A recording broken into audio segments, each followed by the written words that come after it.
Hello friends, class 8 maths first unit टेस्टचा एक सराव क्वेश्चन पेपर या व्हिडिओमध्ये आपण पाहू. ही सराव प्रश्नपत्रिका रयत शिक्षण संस्थेची 2025-26 म्हणजेच मागील वर्षीची आहे. त्या वर्षी या परीक्षेसाठी विचारलेले प्रश्न आणि त्यांची उत्तरे या व्हिडिओमध्ये आपण पाहूया. या वर्षीच्या परीक्षेमध्ये हेच प्रश्न असतील असे नाही, पण त्या परीक्षेचा अभ्यास करण्यासाठी तुम्हाला याचा फायदा होईल. त्याच्यासाठी ही प्रश्नपत्रिका आपण इथे सोडवून घेऊ. सुरुवात पहिल्या प्रश्नापासून करू. The first question is fill in the blanks. त्यातला पहिला आहे, when two parallel lines are intersected by a transversal, dot angles are formed. So in all 8 angles are formed.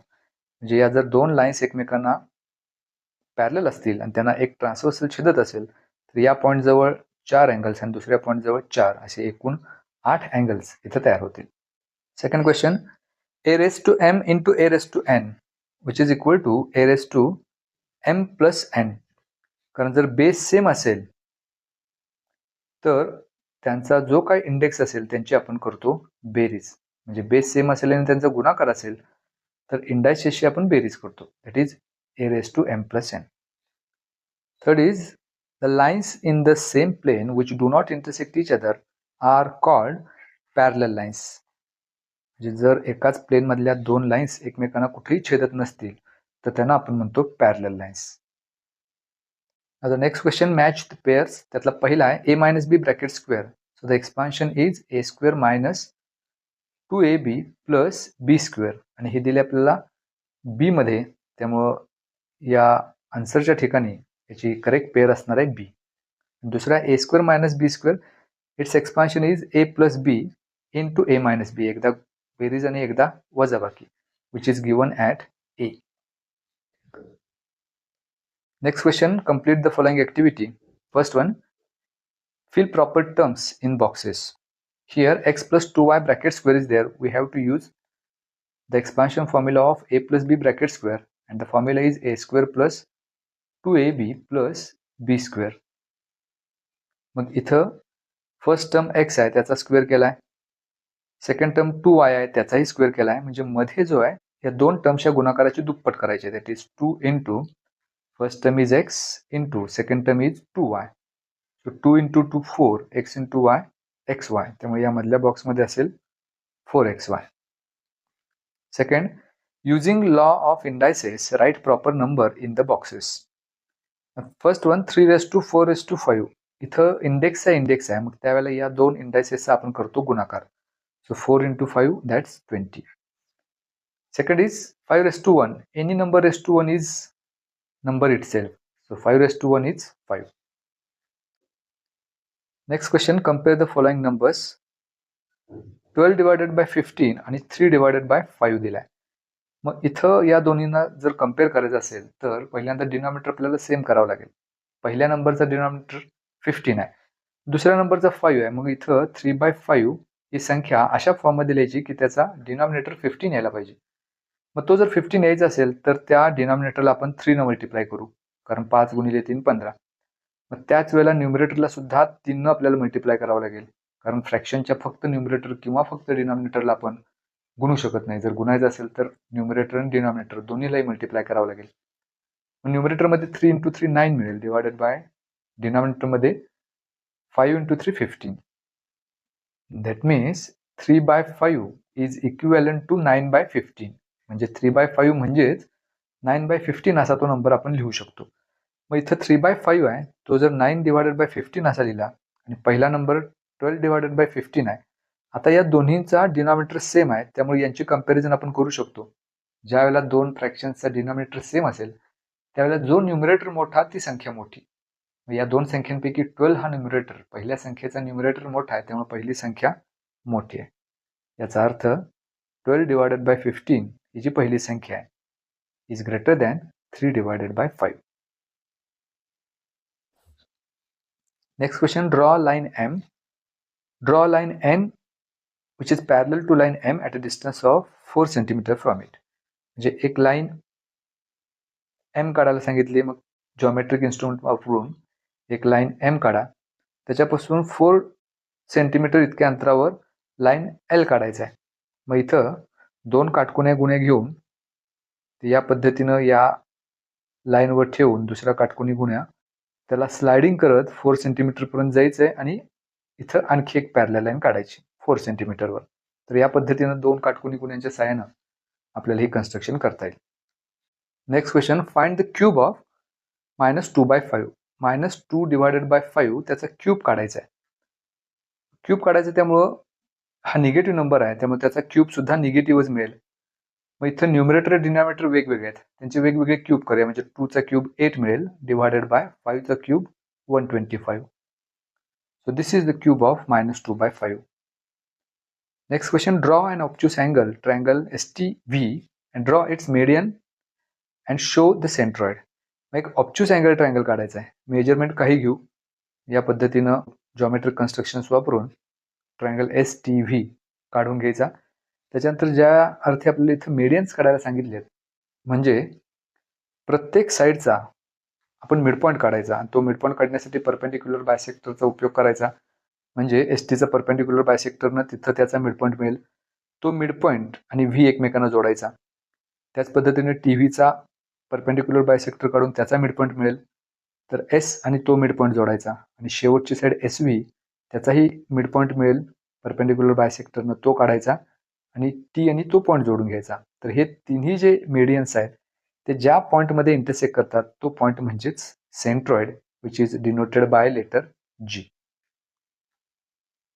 तर ही अशी कन्स्ट्रक्शन आपण जॉमेट्रिक इन्स्ट्रुमेंट्स वापरून पूर्ण करू शकतो. Next question, write the rational number 18 divided by 42 in decimal form. मग हा decimal फॉर्ममध्ये लिहायचा, याचा अर्थ आपल्याला 18ला 42 भागायचा आहे, कारण डिनॉमिनेटरमध्ये 42 आहे. मग इथं 18 ही संख्या 42 पेक्षा लहान आहे, त्यामुळे पहिल्यांदा शून्याचा भाग लागेल. एक डेसिमल घेऊन त्याच्याबद्दल एक शून्य वाढवू. आता 42च्या पाढ्यामध्ये 180 पेक्षा लहान संख्या आपल्याला काढायची असेल तर इथं भाग 4चा लागेल. म्हणजे 42 गुणिले 4 168 मिळेल. ही संख्या 180 मधून वजा करू, 12 उत्तर मिळेल.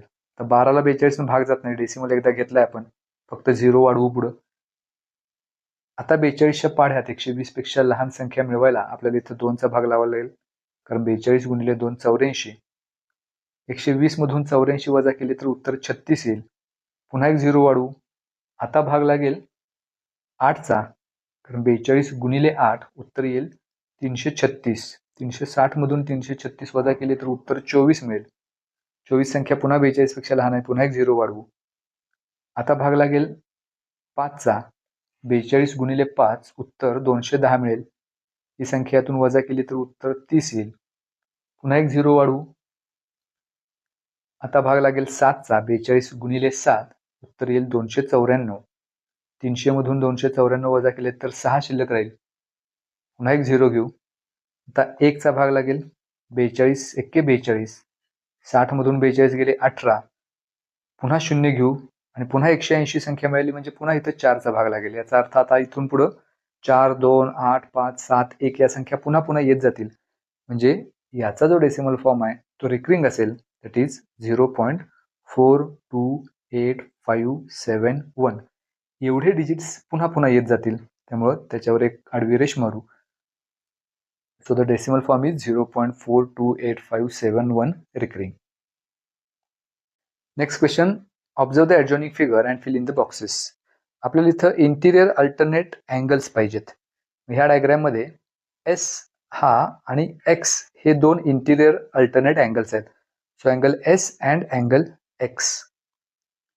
दिस is the first pair of interior alternate angles और जस्ट अल्टरनेट अँगल्स. दुसरी पेअर आहे R आणि W. त्यापैकी इथे W दिलाय, याचा अर्थ त्याचा अल्टरनेट अँगल असणार आहे अँगल R.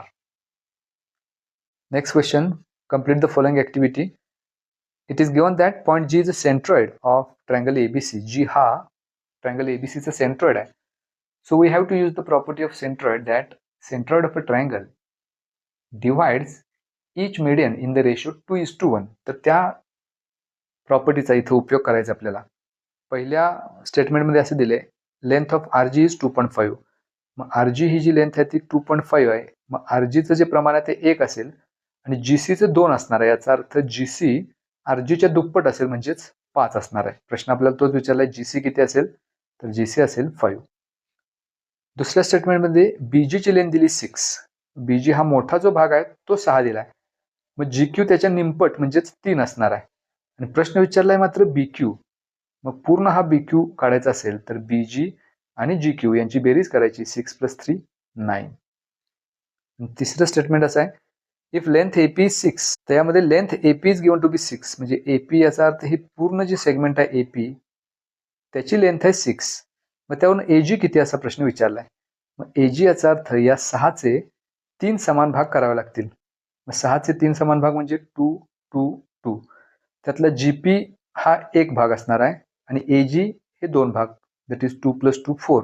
तर मग एजीची लेंथ असणार आहे 4 आणि आपोआपच मग जीपी असणार 2. And this is the last one, fill in the boxes with appropriate terms in the steps of expansion. Now this is 3x + 4y bracket cube, म्हणजे तिथे एक्सपान्शन फॉर्म्युला आपल्याला वापरायचा आहे a + b ब्रॅकेट क्यूबचा, which is a cube plus 3a² b plus 3ab² plus b cube. तर या expansion फॉर्म्युल्यानुसार first टर्मचा cube करायचा आहे, जो 3x क्यूब इथे केलेला आहे. दुसऱ्यामध्ये 3 × first term square into second term 4y आहे, त्यामुळे या बॉक्समध्ये 4y लिहायचं. त्यानंतर 3ab² म्हणजे 3 × फर्स्ट टर्म इंटू सेकंड टर्मचा स्क्वेअर तो घेतलेलाच आहे. आणि शेवटच्या बॉक्समध्ये सेकंड टर्मचा क्यूब करायचा. So second term is 4y, that's cube. आता हे पूर्ण करू. 3x ब्रॅकेट क्यूब म्हणजेच काय, 3चा क्यूब 27 x³. त्याच्यानंतर पुढच्या स्टेपला हे 3 × 3x² म्हणजेच 9x² केलेला आहे, 4y आहे तसेच घेतले. पुन्हा 3x आहे तसेच घेतले. 4y चा स्क्वेअर करायचा. So 4² is 16 × y². मग 27x³ फर्स्ट टर्म आहे तशीच घ्यायची. इथे या तिन्हींचा गुणाकार करायचा. 9 × 4 36, 36 × 3 108 इंटू x² × y आहे तसंच. So x²y. पुढच्या ज्या 2 टर्म्स आहेत त्यांचा गुणाकार दिलेलाच आहे. तर या पद्धतीने ही ऍक्टिव्हिटी पूर्ण होईल.